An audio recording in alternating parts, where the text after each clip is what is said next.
Hi, it's Joy, and today I'll be watching Supergirl Season 3, Episode 1, Girl of Steel. I am so excited, I can't believe we're finally here. It feels like it's been years since I was sobbing my heart out in the finale. One quick thing before I start, as this is my first ever Supergirl reaction. This is a pro Mon-El channel, he's one of my favourite characters. So if you spend your time hating on him, probably my reactions aren't for you to watch, and there's probably plenty of people on here that you can watch and talk about how much you hate him. I don't actually hate any of the main characters. I love Mon-El, I love Lena, I love James, I love Win, I love Alex, I love Kara obviously, I love John. So this is a positive Supergirl channel where we love all the characters, I love all the ships. Yeah, my OTP are Kara and Mon-El, so I have my fingers, my soul crossed, waiting desperately for that to fix itself and all be okay. So yes, it's going to be quite a painful episode to watch. I'm very excited to see the introduction of Rain. They've said that she's a villain unlike any other we've known, so I'm very excited about that. But it is now time to start Supergirl. Oh, it's her dream, isn't it? Her dream with Mon-El. Oh, Kara, I've missed you. My heart hurts already, but it's also so full because the show is back.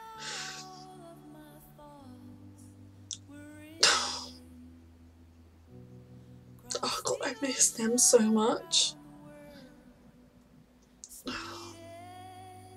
This is everything they deserve. Peace, tranquility and happiness, they light up the universe. If only this was real. Why isn't this real?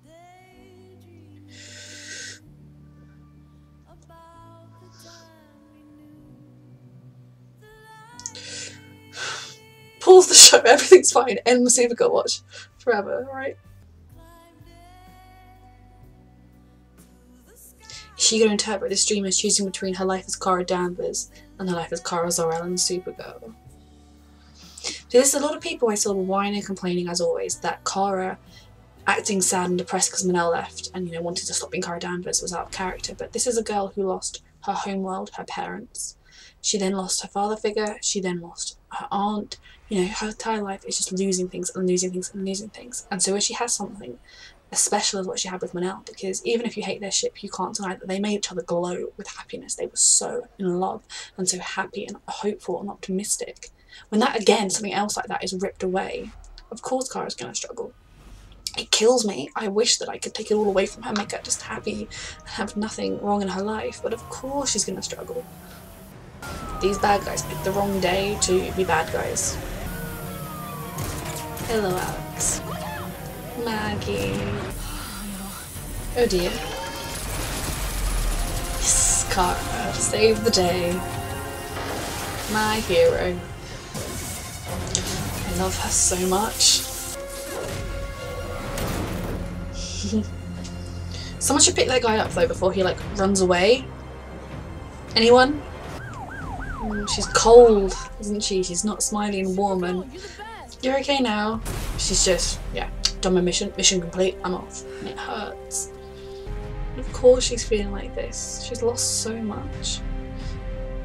And one of the things she said when she started to fall for Mon-El was that she was trying to fight it because she was scared she'd feel pain and she's scared she'd lose him. And then she did, and it was her choice to lose him. Very fast, very furious. When John. This is his fiance and I. Fiance. There's pot stickers and oyster shooters. Kara would love Taking that. blankets. Did I mention? If she let herself. If I'm not busy, sure. Oh, we're all gonna meet at the bar Kara. beforehand too. So My heart's breaking all over again, and I thought it was already broken enough. That was bad. Don't forget about Supergirl. No one else at this meeting is going to talk, just the four of them. Filling in for Should everyone else in the meeting be like, look, this isn't us, we'll leave. I love Lena, and I really don't want them to make her go evil. Her friendship with Kara is too Or was it important. her mother?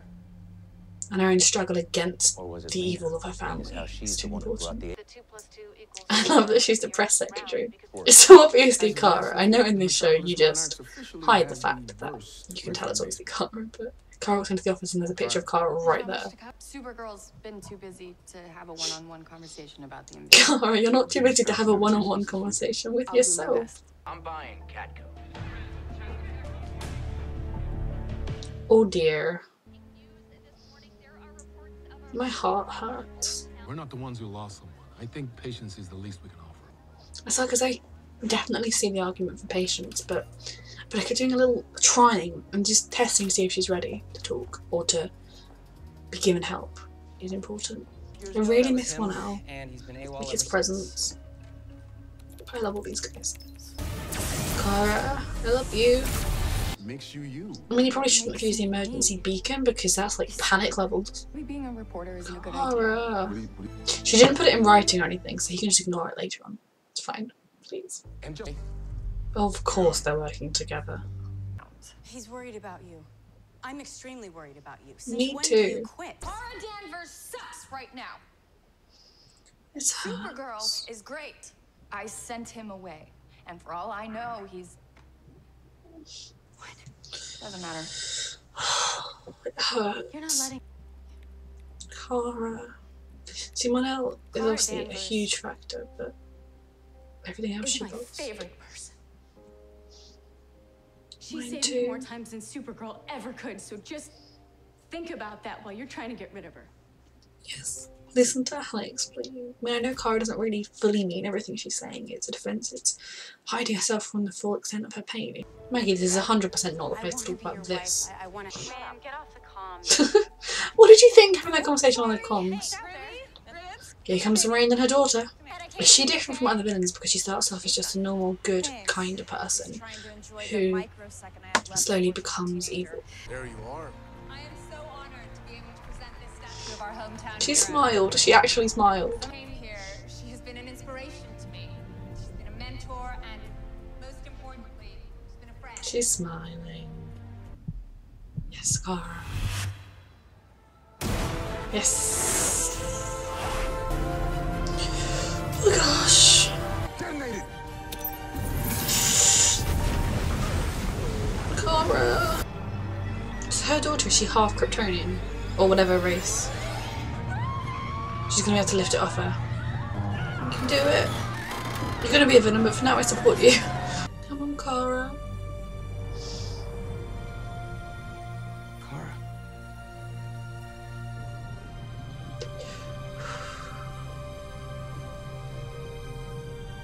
Wake up!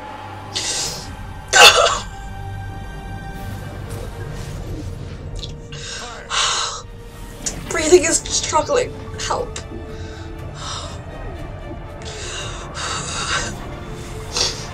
Oh, I love her. I love them. I love them.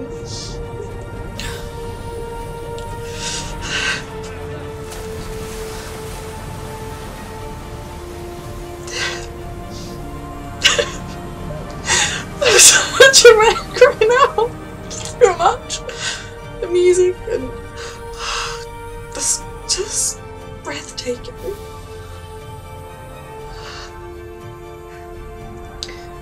Oh, Kara, I love you so much. Did Lena buy it? I bought it. Yeah, I thought You're she would do kidding. that. But I thought that right now. Kidding? Pretty Yeah. badass, right? I'm just...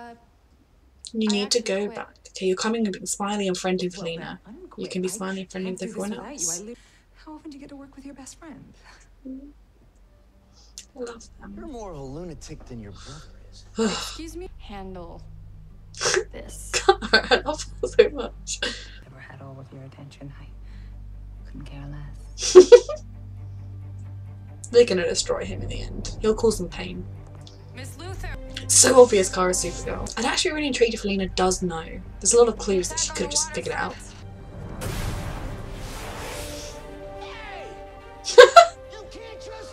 Kara! Oh no.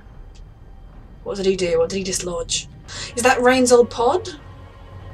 Is she gonna ask him to give her away at the wedding? Come on. Been like a father to Yeah. me.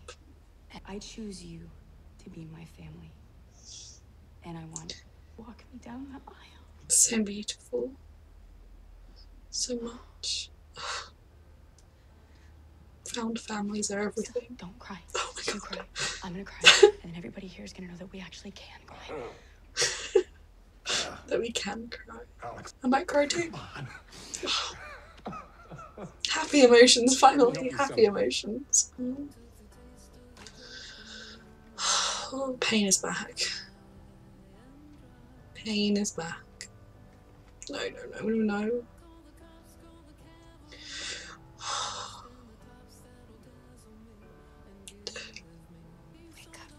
Wake up, Cara Danvers, wake up.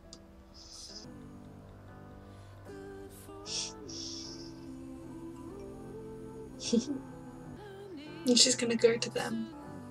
I wish Mon-El was there. They're such an adorable family, like, they mean so much to me. And she's back and she's smiling and she's with her friends and she's letting them see her, not the front she's putting up. It's so important that she lets herself do this. Because I want Cara and Mon-El back together, but I want Cara to heal and be happy, you know. She can be happy without him. I just truly believe she'll be far happier with him. Is she daydreaming in the middle of the thing, or is she in a vision? Oh gosh. Oh gosh. So something, did the pod being dislodged has awoken something in Rain? Okay, so I really did enjoy that episode. I severely do miss my OTP being in it, but it was so good. I thought the rest of the characters were really good. And as I said during it, Cara's grief is understandable given everything she's lost, and the Mon-El meant so much to her, the first person she ever loved romantically. And she loved him so much. You could just see the way they were on screen together last season. You know, if I'd been recording reactions then, there would have been lots of me just in ecstasy watching how much they lit each other up. They lit up the universe with their strength of their love for each other and how good they were for each other. So the loss of that, and especially when it was, you know, it didn't have to end. If she hadn't made the decision, if there'd been some other way to defeat the bad guy, she could still have him. It wasn't like he left her. It wasn't like she thought, you know, you're from Daxam, I can't be with you. It was literally, they were at their happiest when he left. So that was crushing to watch. But I think, I mean, when everyone was complaining about how Cara, you know, she wouldn't act like that. Of course she would. She's human. Well, she's a person with feelings. She's not going to be cheerful Cara all the time. Now, I firmly believed, and what happened was by the end of episode 1, she would be more or less back to herself because it's a TV show, that's how it works. She's been grieving for a few months and now she'll get back to herself. And there should, you know, realistically be moments, on screen or off, where she'll suddenly be hit by it. She'll be really happy and then she'll look over at a happy couple and be hit.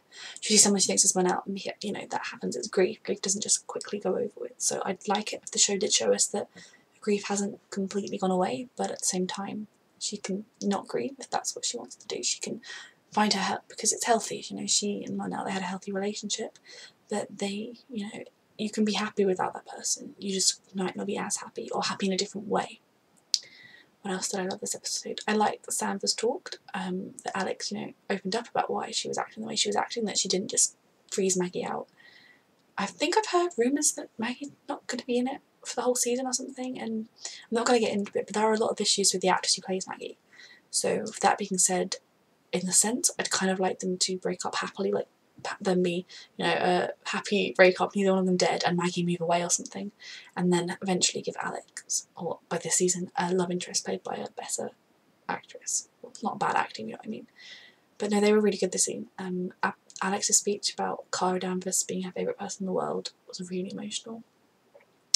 Rain, I really enjoyed her introduction, seeing her as, you know, the loving, good mother, that her first piece of noticing that there was something different about her was saving her daughter. And I suppose she might have initially put that down to, you know, you hear those stories of mothers being able to lift cars to save their children. It's sort of that scenario that it would freak you out, but you might have to think, well, people get adrenaline rushes, it's fine. But obviously her strange dream, I guess the pod being dislodged has somehow woken up part of her evilness in her or something. We're going to find out more about that, but now I'm really looking forward to this. Lena, I loved her this episode, standing up for what she believes in, standing up for what's good, because she is good. Despite being a Luther, that doesn't, you know, predetermine who you are going to be, and she's showing the world who she's going to be. Her friendship with Cara is so important to me, you know, just, I love seeing strong female friendships, and so theirs is really special. And I've realised it should have occurred to me she'd buy Catco a lot sooner than it did. I think I might have even, was that a spoiler they released? I don't know, but I'm very happy that she did. Adrian Pasdal's character, is it Edge? Morgan Edge or something? I don't like him, but obviously you're not meant to. I think he would be a very interesting villain. Is Lillian Luther? She's still out there, isn't she? So I thought we've seen the last of her. James, you know, Cara's boss. I feel like pressing the superhero thing right in the middle of the alarm when she was doing the job was probably not the best idea.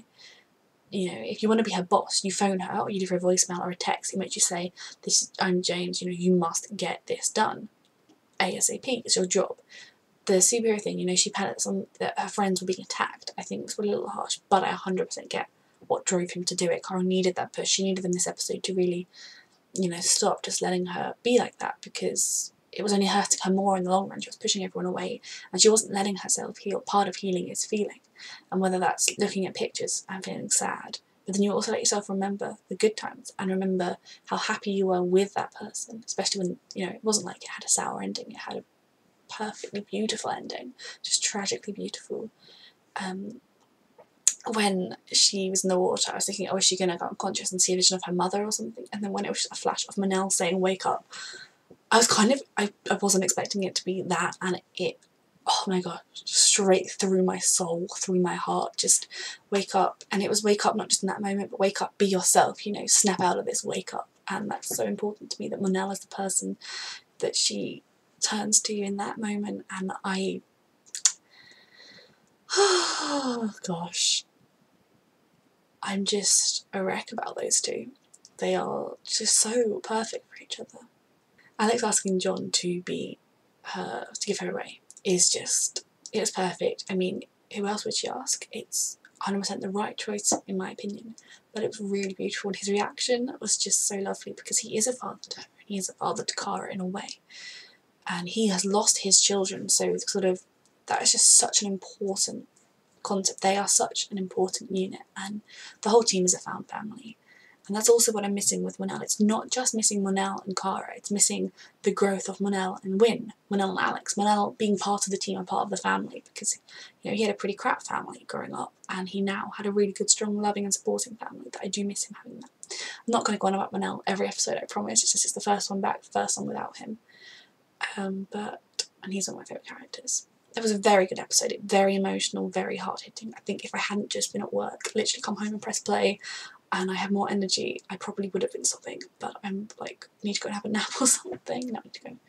But that was really good. I had really high hopes for this season, but I was also really scared that I was just going to be miserable the whole time. But I feel like they covered the fact that it was sad, you know, they didn't gloss over, you know, Kara's fine now, it's been a few months and Kara doesn't miss Mon-El, because no, that's not realistic. So they showed us how much she'd been grieving, so now we can watch her fighting regardless. And I mean, her grieving, she was still Supergirl, but yeah, Supergirl is still my hero, my favourite superhero from the DC world, along with Wonder Woman, I suppose. But it was amazing. Anyway, I can't wait for next week, onwards and upwards as the show goes. One last quick thing, I don't know how many of you have seen, not that I'm saying anyone to actually watch this video, but Chris Wood, and Melissa supporting him, has launched a campaign, I Don't Mind, which I think, I don't know how much time there's actually left to buy the t-shirts and things, but it's a really good cause. I admire them so much for this cause. It's a mental health cause. I don't mind talking about my mental health. I don't mind talking about mental health in general. I don't mind, you know, it's not going to be a taboo. It's a subject you can talk about. I really admire them for talking up about how mental health has impacted their lives and their families, and I don't know, it really touched me and affects me. I have bought one of the shirts, I can't wait for it to arrive, but I just thought if anyone isn't aware of that, hasn't heard of it, I will put the links down in my description, and you should check it out because I think it's a really good cause. Thank you for watching.